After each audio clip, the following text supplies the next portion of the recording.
Hi everyone, ఈరోజు ఎంతో సింపుల్గా చాలా టేస్టీగా ఉప్మా ఎలా చేయాలో చూసేద్దాము.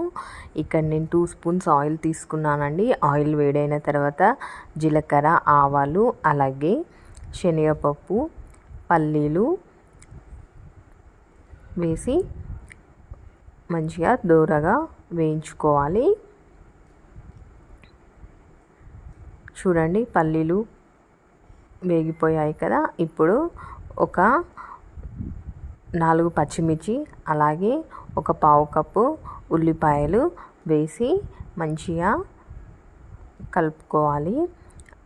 ఆనియన్స్, పచ్చిమిర్చి అన్నీ మంచిగా వేగడానికి ఇక్కడే తగినంత సాల్ట్ కూడా యాడ్ చేసుకుంటున్నాను నేను.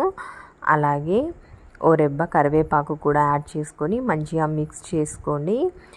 చూడండి, అన్నీ మంచిగా ఇలా వేగిన తర్వాత ఇక్కడ క్యారెట్ని యాడ్ చేసుకుంటున్నాను, పావు కప్పు.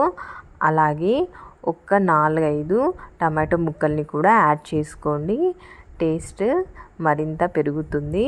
చూడండి, ఇవన్నీ మంచిగా ఇలా రోస్ట్ అయిన తర్వాత నేను ఇక్కడ 1 గ్లాస్ ఉప్మా రవ్వకి 2 గ్లాసుల నీళ్లు పోసుకుంటున్నాను.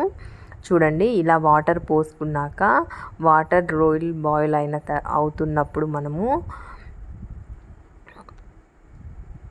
ఉప్మా రవ్వని యాడ్ చేసుకొని మంచిగా ఉండలు లేకుండా కలుపుకోవాలి.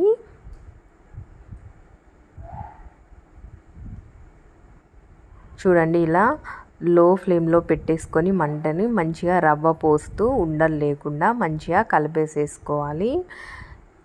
చూడండి, ఇలా అంతా మంచిగా కలుపుకోవాలి. వాటర్ అంతా మంచిగా ఇంకిపోయి ఇలా దగ్గరికి అయ్యే వరకు కలుపుతూ ఉండాలి. చూడండి, ఇలా అంతా మంచిగా కలుపుకున్నాక ఒక 5 మినిట్స్ మూత పెట్టి మగ్గించుకోవాలి. చాలా సింపుల్గా, ఎప్పుడైనా హడావుడి ఉన్నప్పుడు ఇలా చేసేసుకోండి.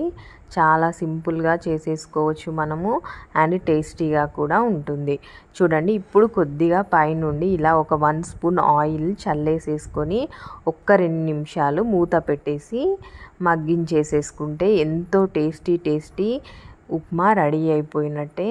చాలా సింపుల్గా మనము ఇలా చేసుకున్నట్లయితే చాలా టేస్టీగా కూడా ఉంటుందండి.